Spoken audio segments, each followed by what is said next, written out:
Aujourd'hui, je vous invite à regarder une panoplie d'experts d'une commission qui a lieu en 2014 dans l'État de la Californie sur l'existence des chemtrails. Dans cette commission qui a duré 2h40, on voit des experts s'exprimer librement, tels que des pilotes d'avion, des docteurs, des militaires, des biologistes, des climatologues et plusieurs autres domaines d'expertise directement liés à la géo-ingénierie. Certains apportent leur opinion et leur expérience, et d'autres démontrent des preuves que la manipulation du climat existe réellement. C'est parti. Aircraft making a condensation trail is very similar in many ways to when you go outside on a cold day and exhale.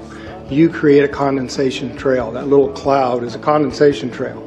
Now, if you take a 2-mile walk on a cold day and you can turn around and you can see your condensation trail tracking all the way back for 2 miles. That's how crazy it is to think that what we're looking in the sky is actually condensation trails. The contrails, not the chemicals, the contrails occur because of cold air, minus 30.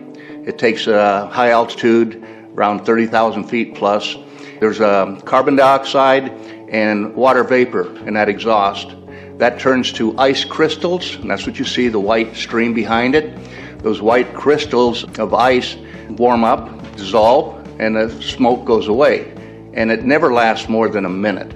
What we're seeing now, and I first could not believe it, and I started looking at the skies, and these are not normal, they're not natural.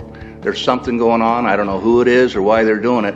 All I can testify is it's not natural and it's not normal. It's got to be some outside influence doing that. Thank you. I'm here to give you testimony that chemtrails, they're not contrails, are indeed real.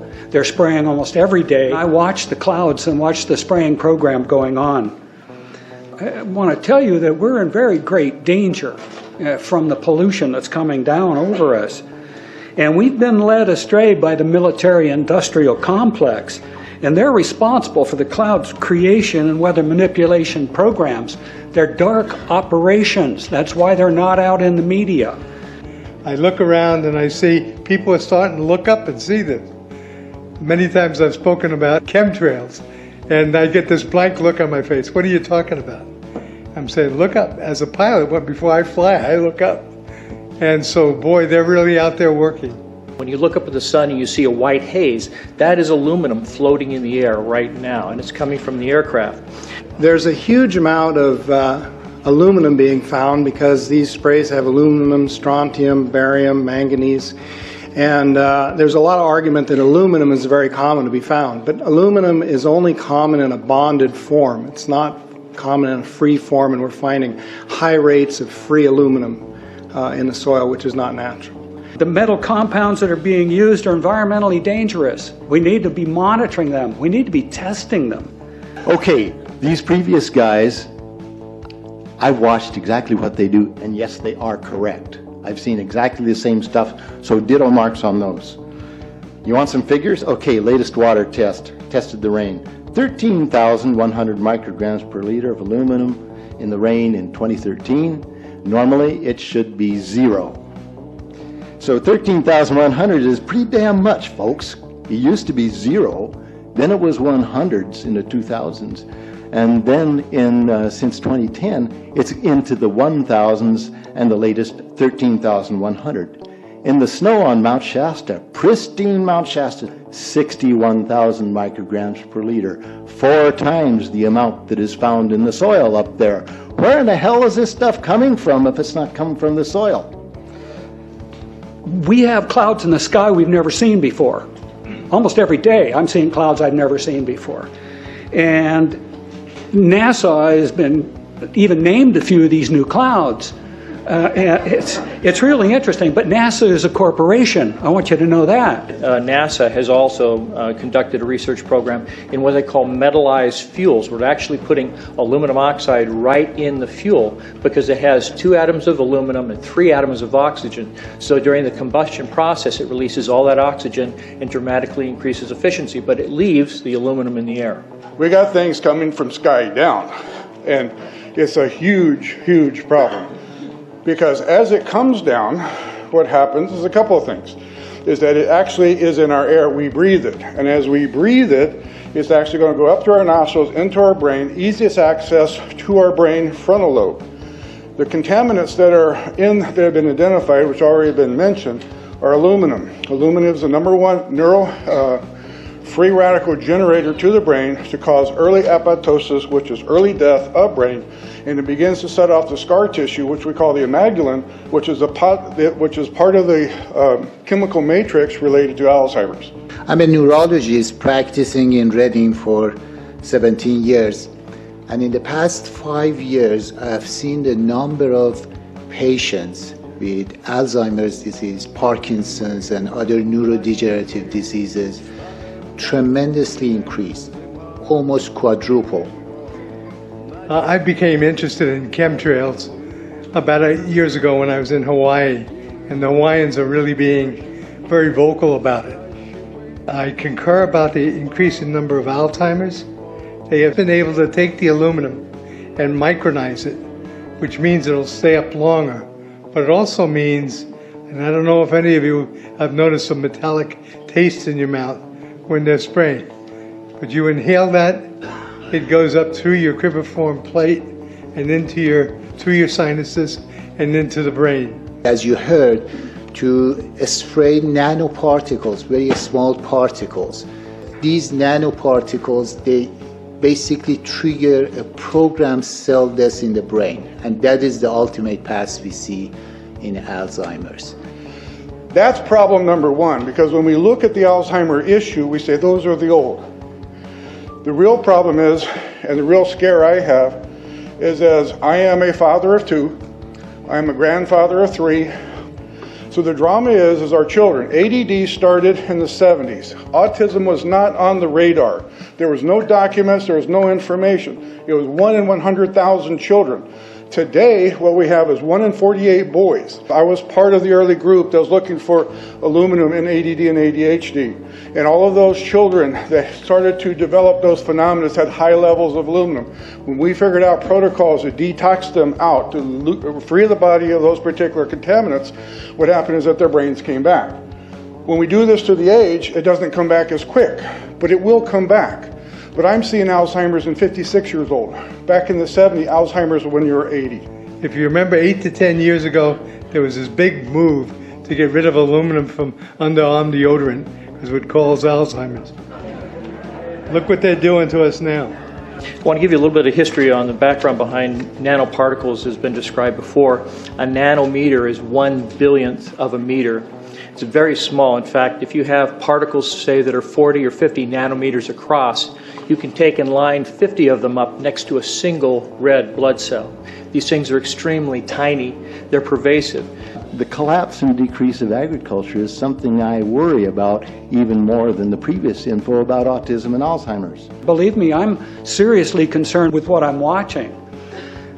As a wildlife biologist, I've been watching the ecosystem collapse. When you lose all your stream organisms, when you have aluminum overload in your streams, you're killing your microbial bacteria and you're disrupting the entire ecosystem. So it goes way beyond just a little bit of pollution. How did Monsanto know to create aluminum-resistant plants? I don't think I've heard anybody ask that question. Okay. Insects. I've done studies in Siskiyou County. They're at 20% of normal. The aquatic insects basically made a nosedive in 2006 to about 20% of normal. So far this year, I've sampled 200 trout stomachs. 98% of them are empty. So sorry about the trout fishing, fellows. The mayflies, stoneflies, dipterus, and caddisflies are damn near gone. The terrestrial sampling is down to about 20% of normal, except for pest species like ants. We're seeing a loss of the major bird species, and as the gentleman said, the ecosystem is unraveling, and Audubon's been telling you that for years. The materials that are going into the environment right now, aluminum oxide nanoparticles and barium nanoparticles, these just happen to be the same materials that they use in nanothermate explosives. And so when this stuff settles down out of the air into the environment, it is small enough to be absorbed through the root structure of the trees in the forest. And so when there's a forest fire, and there will be a forest fire, those fires burn dramatically hotter.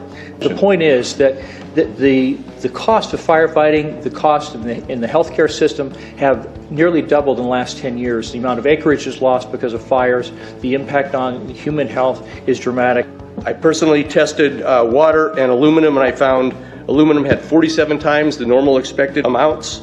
Strontium had 10 to 20 times the amounts. Barium was 20 times. This is what the stuff looks like here. Collected, it looks, most people just think it's a cobweb, but I tested it, it has outrageous amounts of barium, strontium, and aluminum, but they destroy the sample, so I'm not letting this get away from me. You know, these tests are international in scope. We're seeing this all over the world, guys. Okay, pH of acid soils is 20 times more alkaline. The aluminum in the soil has doubled in the last 10 years. The rain normal was 5.6, it's 20 times more alkaline. Aluminum blocks essential nutrients. I am unable in my garden to restore normal pH, and that's because nanoparticles are now in the circulatory systems of both plants and humans. The Air Force conducted a study starting in 1993. It was called In Vitro Toxicity of Aluminum Nanoparticles in Rat Alveolar Macrophages. That's a real fancy way of saying testing the effect of aluminum nanoparticles on the white blood cells in the little air sacs in your lung, the alveoli. And what they found in this 8-year study was that these particles, when you're exposed to long enough, it suppresses the ability of your white blood cells to defend you from airborne infections coming into your lungs. So it suppresses your immune system. But they also found that these same particles, once they get into your system, they can actually go through the barrier in each one of the cells. They get inside the cells, and these particles can actually suppress the ability of mitochondria, which are in the cells that help to gobble up toxins and things that will be harmful to the nucleus and the reproduction process of the cells in your body.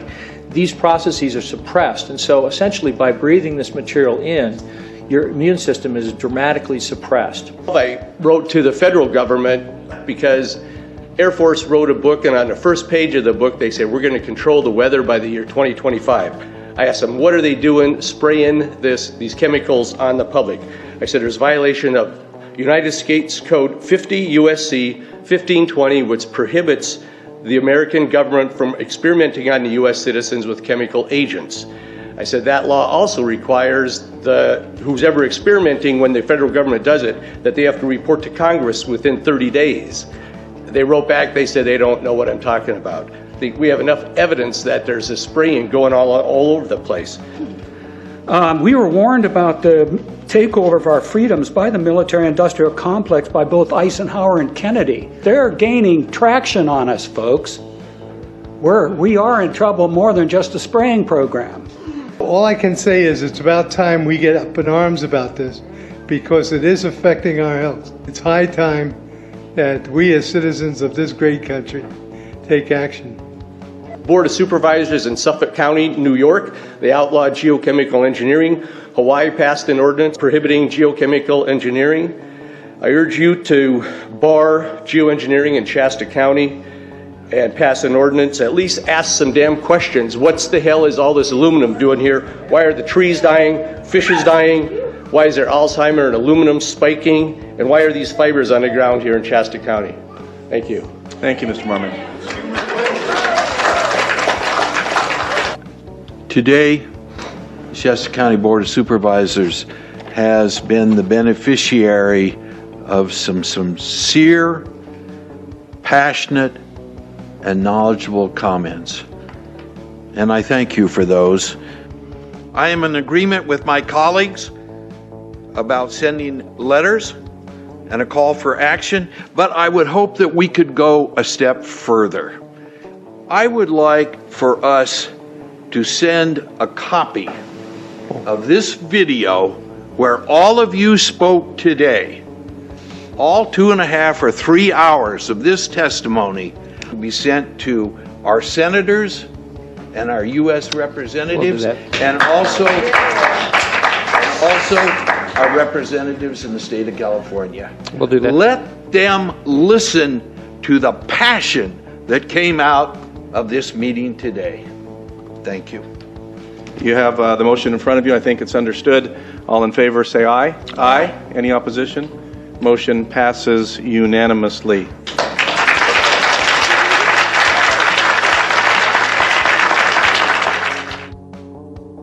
Il y a eu des centaines de regroupements d'experts, comme celui-ci, depuis les 40 dernières années, et évidemment, les médias mainstream refusent d'en parler.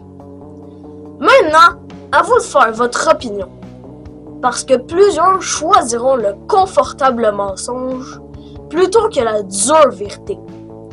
Moi, je suis parfaitement à l'aise avec la vérité. Ne manquez pas mon analyse de dimanche prochain à 17h17. Merci de votre attention et à bientôt.